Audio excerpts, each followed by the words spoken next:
On August 2nd, a property auction in China sparked widespread online attention due to its astonishingly low price.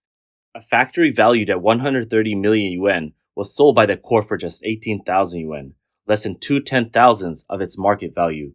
A lawyer in China commented on the situation. As a lawyer with over 20 years of experience, I thoroughly reviewed the details of this auction and found three major issues. First, is the starting price and deposit amount reasonable? The court sold this 130 million yuan property, so what was the starting bid? 1 yuan, and the deposit? 20 cents. You might think I misspoke or that you heard wrong, but I assure you I didn't and you didn't. In other words, with just a 20-cent deposit, you could potentially buy a property worth 130 million yuan. Does that seem reasonable? Moreover, the court recently held two previous auctions for this property, with starting bids of 91.4 million yuan and 73.1 million yuan, requiring deposits of 18 million yuan and 14 million yuan, respectively. This time, the starting bid dropped to 1 yuan and the deposit to 0.2 yuan. Is that reasonable? Second, is the bidding increment reasonable? Guess what the increment was this time? Don't be shocked. It's just 1 cent. Can you imagine? I did the math. According to this auction's rules, the price can be raised within 5 minutes after a bid. If the price is raised by 1 cent every 5 minutes, that's 12 cents per hour, or 2.88 yuan per day. If Emperor Qin Shi Huang started bidding at this rate from the day he ascended to the throne until now, the total increase would only be 2.32 million yuan. Is that reasonable? Third, is the final average price reasonable? The winning bid is about 18,000 yuan. The total area of the property is right under 9,600 square meters, making the average price per square meter just 1.9 yuan. That's like the price of a lollipop. Is that reasonable? In response, netizens commented, "This is outrageous, and it only made headlines after it became public. In reality, there are many cases like this that never come to light. Bandits and thugs are running the country. Robbery, seizure, and forced demolition are the legal methods of the communist officials." According to a report by Sina News, the auction was carried out by the Beijing Xicheng District People's Court. The auction attracted 140 registered bidders and over 20,000 onlookers.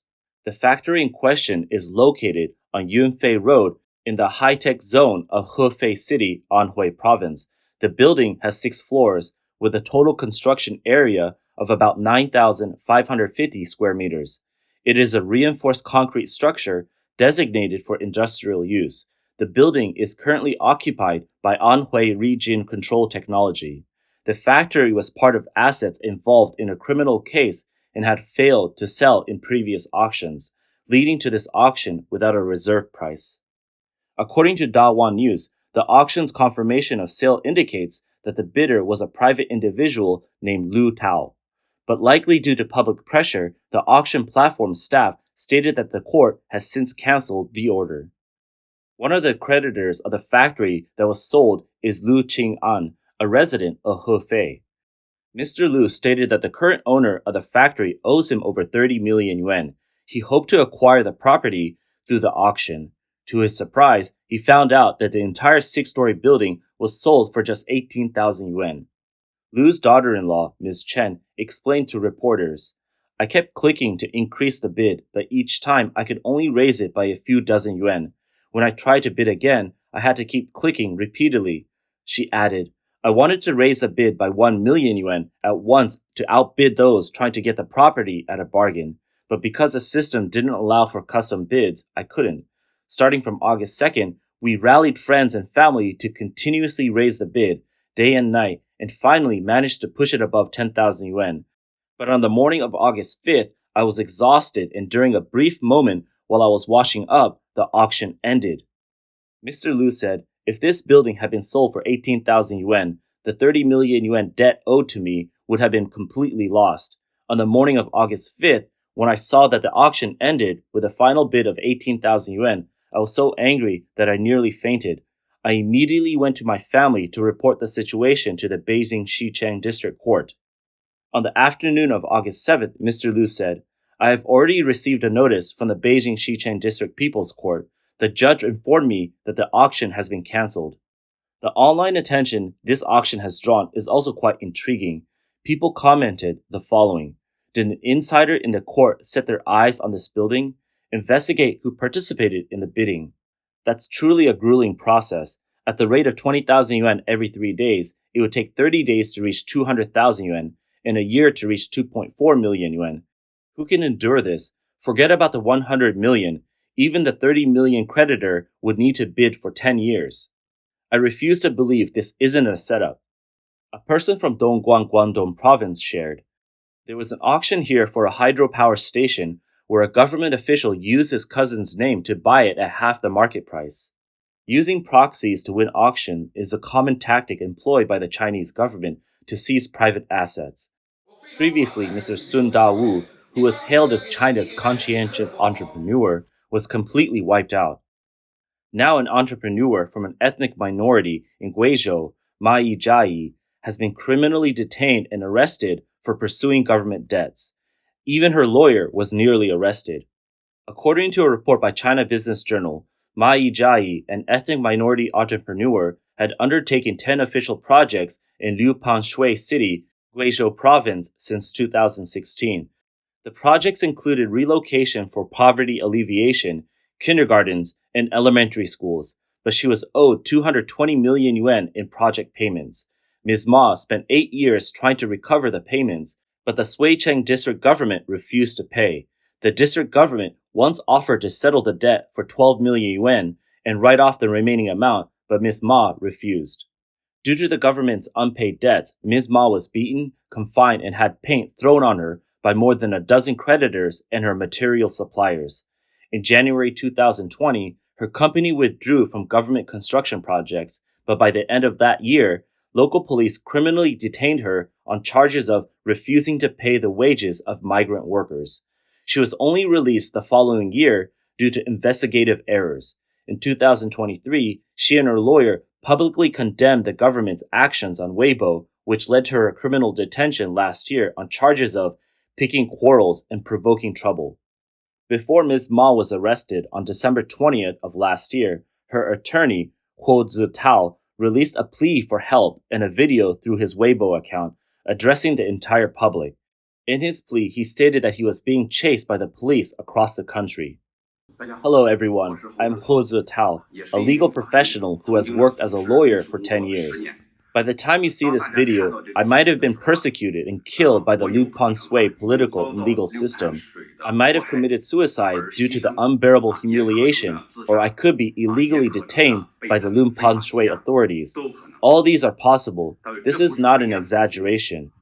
Since October 20th, my 6 senior team members, my client, and my cooperating attorney on enforcement cases, Tang Ling from Beijing Yinke Kuming law firm, have all been arrested by the Liu Panshui police. I am now being pursued nationwide. What charges have they pressed against us? The charges picking quarrels and provoking trouble. In the video, Mr. Huo explained that during his work, he discovered numerous illegal actions and even suspected criminal activities by the court. He reported these issues through Weibo and other social media. This included the illegal unfreezing of over 15 million yuan by the Shuicheng District Court in Liupanshui, the simultaneous use of 2 different seals by a court during the same period, a single judge holding 4 different identities, and the illegal use of police equipment and handcuffs by the Liupanshui Intermediate Court. Instead of correcting their mistakes after being exposed, the executing court, in collaboration with the local police, unlawfully arrested the creditors and their legal representatives. Mr. Huo believes that this is a typical case of using criminal methods to persecute private entrepreneurs and creditors.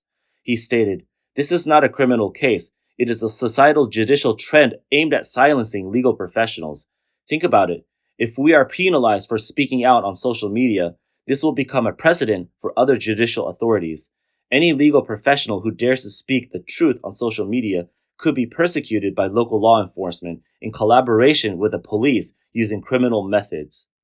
Finally, Mr. Huo advised everyone to look up the cases related to this accused, who not only owes money to them, but also to other creditors. These details can be verified through websites like China Judgments Online. The former head of the debtor company, Ma Qingdong, admitted during questioning by the enforcement judge that the company is in 3 billion yuan debt. After several days in hiding, Mr. Huo was eventually captured. On November 20th, 2023, his lawyer, Tang Ling, was also arrested. 9 other legal assistants were detained. At the end of 2023, on the day of a hearing at Guizhou Provincial High Court, Ms. Ma was detained by local police on charges of picking quarrels and provoking trouble. In January, Ms. Ma, along with 2 other lawyers, was formally arrested, while the 9 legal assistants were released on bail pending trial. Following online exposure, the Guizhou authorities formed the Joint Investigation Team. After more than 3 months of investigation, they issued a statement on June 6. The report acknowledged that Ms. Ma and others were indeed involved in infringing upon citizens' personal information. Considering the minor nature of the offenses and their expressions of guilt and remorse, it was decided not to prosecute 5 individuals. The remaining 10 were subjected to criticism and re-education. The report also mentioned that after a thorough investigation, out of the 10 projects involved, a total of about 119 million yuan in outstanding payments for 7 projects have been identified. Of this amount, about 88 million yuan have been paid, with the remaining 30 million yuan settled by May 17th. With the media exposure, the incident sparked widespread outrage, with many questioning whether the local government was attempting to criminalize debt by using legal means to suppress creditors. As a result, Ms. Ma's case was finally given a resolution.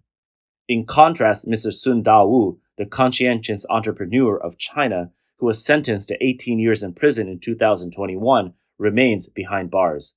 His assets, valued at 5 billion yuan, were auctioned off by the Chinese authorities in just 10 minutes for 686 million yuan to a company that had been established only 3 days prior. The company, Baoding Ruishi Technology, which acquired Dawu Group's assets, was later revealed to be linked to the seemingly unrelated Hebei Baoding Greater Wall Motor. This is a typical example of the CCP's use of surrogates to seize assets. Mr. Sun began his journey in 1985 with 1,000 chickens and 50 pigs, eventually founding Dawu Group. He gained recognition for establishing free hospitals and was often referred to as the conscience of Chinese entrepreneurs. But Sun's habit of commenting on current affairs repeatedly brought him under pressure from the authorities. In 2020, Dawu Group clashed with a state-owned farm in Baoding City, Hebei Province, over a piece of land. Subsequently, Mr. Sun, along with over 10 of his relatives and more than 20 senior executives from the group, were arrested. On July 28, 2021, the Gaobei-Dian City Court convicted Sun Dawu over a litany of charges, including assembling a crowd to attack state institutions, obstructing public service, illegal mining, and illegal absorption of public deposits. He was sentenced to 18 years in prison and fined 3 million yuan. In addition to Mr. Sun, 19 employees of Hebei Dawu Agricultural and Animal Husbandry Group were sentenced to suspended sentences or prison terms ranging from 1 to 12 years, along with fines. His son and 2 brothers were sentenced to 12 years, 12 years, and 9 years, respectively. According to information released by his lawyers, Dawu Group was fined over 300 million yuan in order to pay back 1.4 billion yuan. The government has fully taken over Dawu Group. Now, Sun's family is left with no assets other than basic living expenses after 37 years of business. Last year alone, the CCP coerced over 24 billion yuan from hundreds of Chinese entrepreneurs, including Jack Ma and Pony Ma, through forced donations. So is it any surprise that tens of billions of yuan worth of Dawu Group was swallowed up? A well-known economist based in San Francisco, Dr. Zhang Xin, told Voice of America, "The fate of Dawu Group has had a profound chilling effect, showing all private enterprises that there is a sword hanging over their heads, just waiting for the political leadership to decide when to let it drop." An article by a pen name Old Ho also commented, "As expected, the handling of Dawu Group began with the takeover of its hospitals and schools.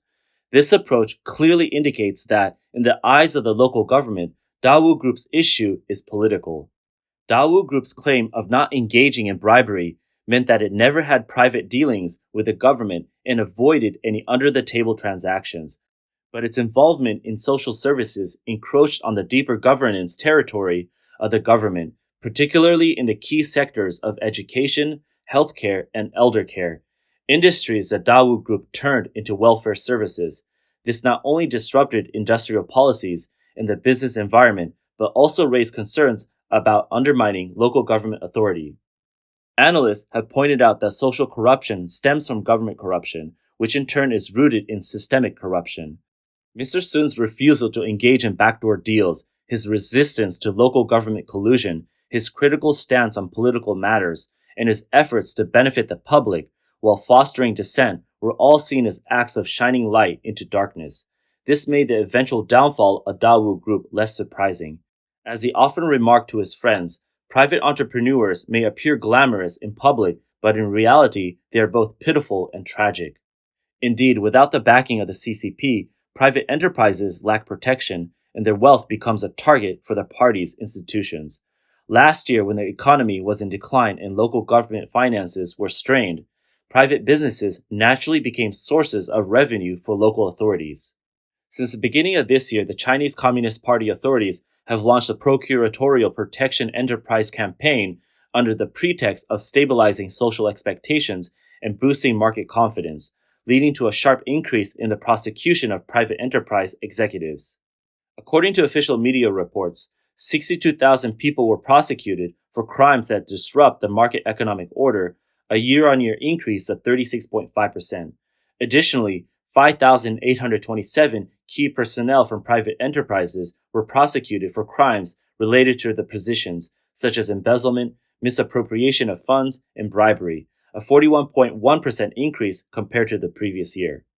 A former Chinese entrepreneur now living in the US, Hu Li-ren, stated to the media on August 4th that the CCP has a more significant goal in its crackdown on private enterprises: to make life difficult for these companies, thereby pressuring owners to relinquish their shares. On December 30th of last year, China's central bank announced its approval for Alipay network technology to be restructured as a company with no actual controller. This meant that Alipay's founder, Jack Ma, lost control of the company, which has now been completely taken over by the CCP. In mid-July, following the death of Zhong Qingho, the founder and chairman of the well-known Chinese food and beverage group Wahaha, his daughter, Zhong Fuli, issued a statement 145 days after taking over. She stated that the Shancheng district government of Hangzhou and some shareholders of Hangzhou Wahaha Group had questioned the legitimacy of her management of Wahaha Group following her father's death. This made it impossible for her to continue fulfilling her management responsibilities for Wahaha Group and its subsidiaries. As a result, she decided to resign from her positions as vice chairman and general manager of Wahaha Group, effective immediately, and would no longer be involved in its operations. The ownership structure of Wahaha is such that Hangzhou Shangcheng Cultural, Commercial, and Tourism Company, a subsidiary of Shancheng District Government, is the largest shareholder with 46% of the shares. Zhong Qingho held 29.4%, and the Wahaha Group Employee Shareholding Association held 24.6%.